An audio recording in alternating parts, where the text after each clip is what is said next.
Good morning, boys and girls. It's Monday again. You know what that means.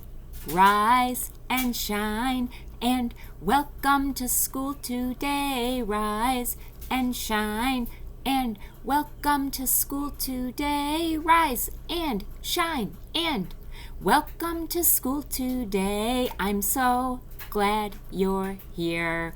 And boys and girls, that is the last time you will hear me sing that song to you. We are in the very last week of first grade. I can't believe it. You're almost second graders, and I couldn't be prouder of you. Today is Monday, June 8th, 2020. Wasn't it a beautiful weekend? Oh my goodness, it was just so lovely. The sun was shining and it was warm. And when I asked Alexa if there was anything special going on today, she told me that it's Best Friend Day. So you might want to take a second today to reach out to your best friend and wish them a happy Best Friend Day. Let's celebrate. Oh, boys and girls, it was Addie's birthday yesterday, so there'll be two videos here, a little birthday song for her and this video. If you want to make her a card or a little birthday wish, I can send that on to her. Oh, and when I was checking in work on Friday, I just had such a big smile on my face. These friends didn't just do 5 read works, they did 6. Peyton, Cade, Declan, and Dominic S. all did 6 read works last week. That's awesome. Declan, I noticed that you took an AR quiz on one of the sloth books that I put on our Epic collection. Good for you. Tessa, you have been doing so much Zern. Holy cow. These friends did so much iReady math. Oh my goodness, I was just so pleased. Peyton, Dominic L, Mia, Abigail, Dominic S, Riley, so much iReady math. I was just so pleased. And Declan, you've been having a lot of fun with Spelling City. Good for you, boys and girls. Not only are you getting the work on the slides done, but you're looking for more because you know that ValPals keep learning, and I love that. There is a new set of slides, your last one for this week. 5 more days of first grade. Oh. If you're following along in Junie B. Jones, grab that. We're on Chapter 6. Chapter 6 is called Bouncing.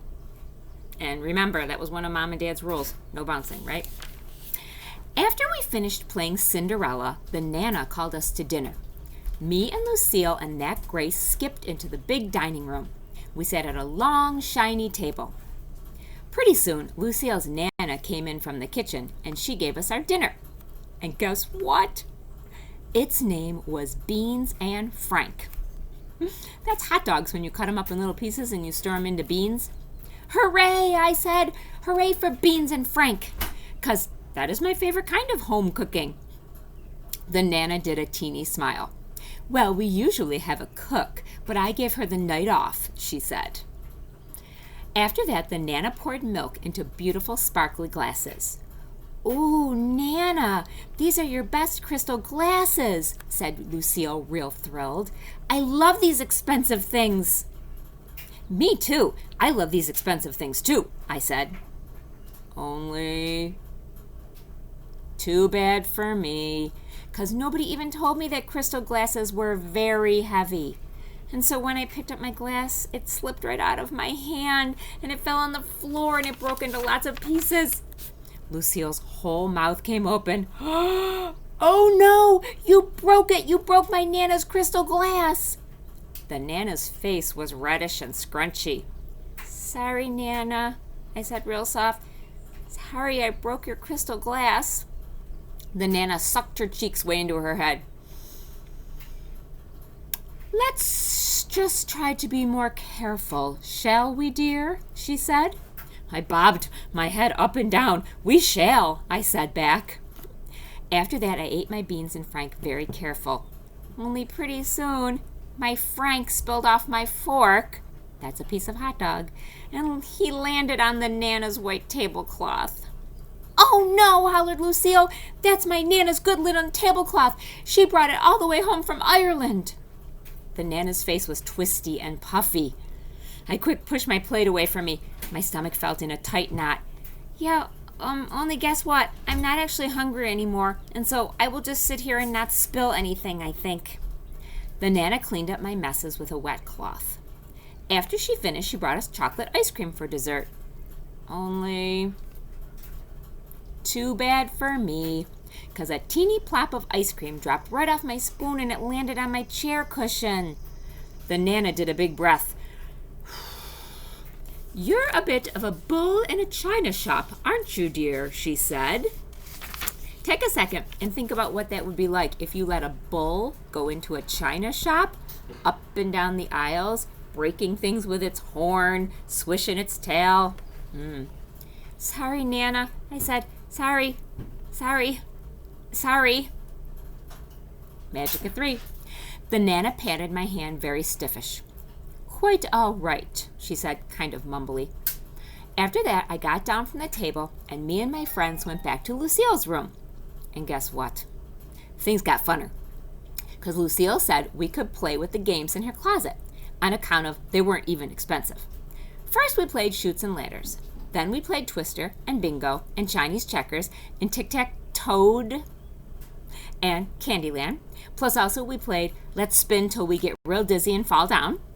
And guess what? I didn't even break anything. "Hey, I think I'm getting the hang of this party," I said, very happy. Just then the Nana knocked on Lucille's door. "Time for you ladies to put your pajamas on," she said. I danced all around the room real happy. "Hooray," I said. "Hooray for pajamas, 'cause I brought my favorites." I quick put them on. "See them, Nana? See how biggish and baggish they are? That is how come they feel so comfortable." The Nana's eyes looked down at me. "How very charming," she said. Just then, Mad Grace jumped right in front of me. "Look at mine, Nana," she said. "See mine? My pajamas have neon green polka dotties on them." "How very colorful," said the Nana. All of a sudden, Lucille popped out of her big closet. "Ta-da! Look at me, everyone. I am wearing my beauteous pink satin nightie. See me? See how lovely I look? I look like a gorgeous model in this thing," she said. Lucille let me and that Grace feel her material. "How very smoothie," I said. After that, me and Grace unrolled our sleeping bags on the floor, and the Nana took the silk bedspread off of Lucille's bed. "Time to get your beauty sleep, princess," she told Lucille. Then those two kissed and hugged goodnight, and the Nana shut the door. Only guess what? Lucille didn't even get in bed. She kept twirling all around in her pink satin nightgown. "This is how models twirl," she said. "They twirl so you can see their fronts and their backs." Lucille wouldn't stop twirling. "See my front, see my back," she said.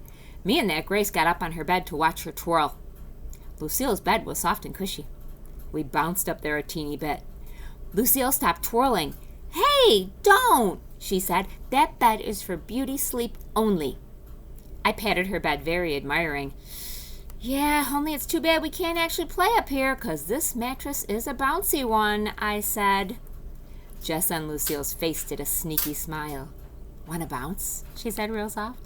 "Want to really, really bounce?" She tippy-toed to her door and looked down the hall. "Come on," she whispered. "Follow me." I grabbed Philip, Johnny, Bob, and followed after Lucille and that Grace. We tippy-toed down the hall and around the corner. Then Lucille opened the door to a big guest room, and there was a giant bed in that place. "See it?" she said. "See how huge that bed is? My Nana had it specially made in case we have tall company." That's Mrs. Tamaka calling me. "Hey, Mrs. Tamaka, you're on my video. I'm making it right now."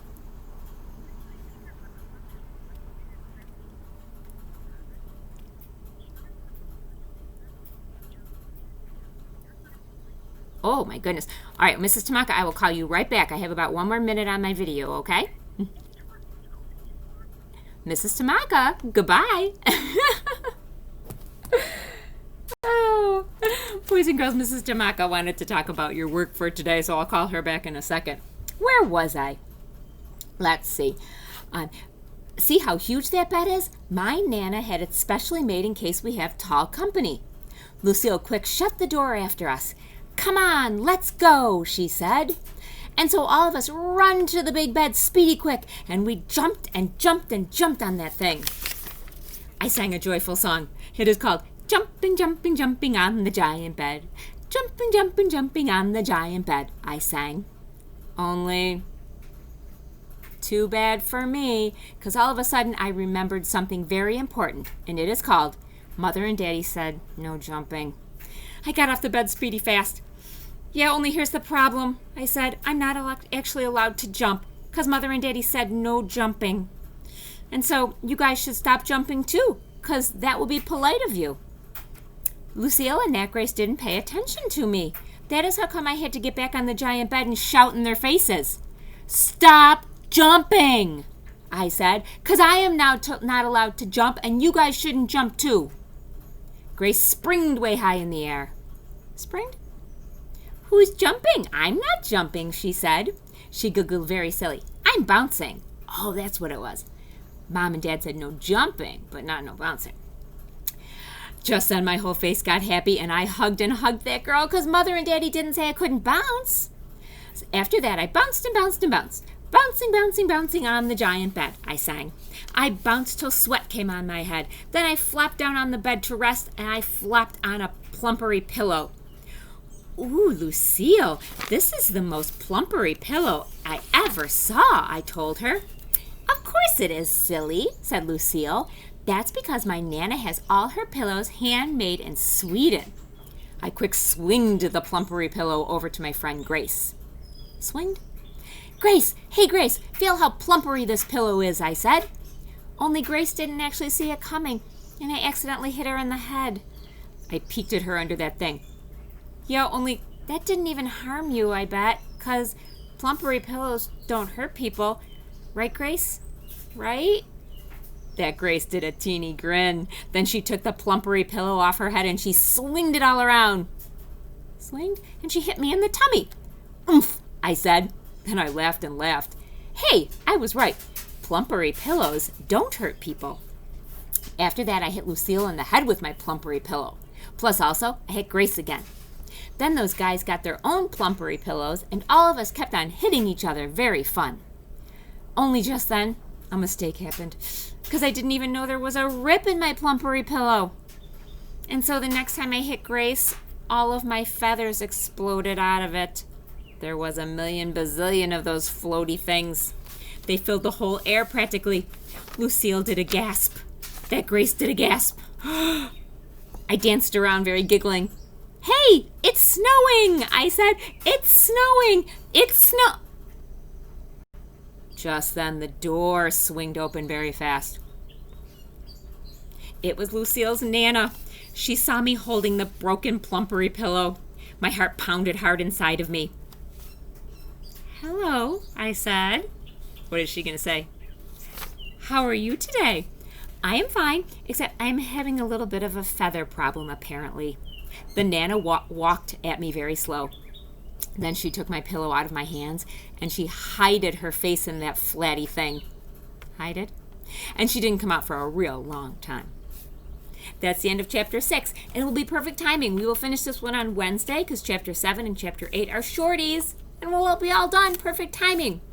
Okay, all right, few things. Boys and girls, field day on Friday. It was so fun watching you do all those games. I had a ball, and I haven't talked to you since then.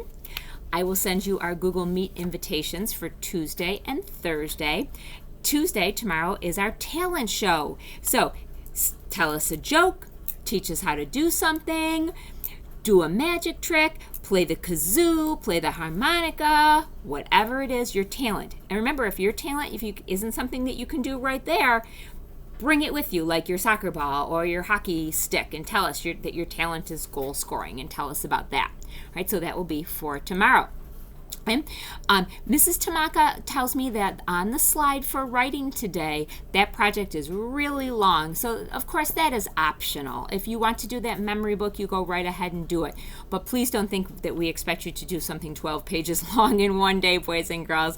Mrs. Tamaka and Mrs. Val didn't put that activity up, so we weren't aware of how quite how long it was. So You just use your own judgment on that, moms and dads.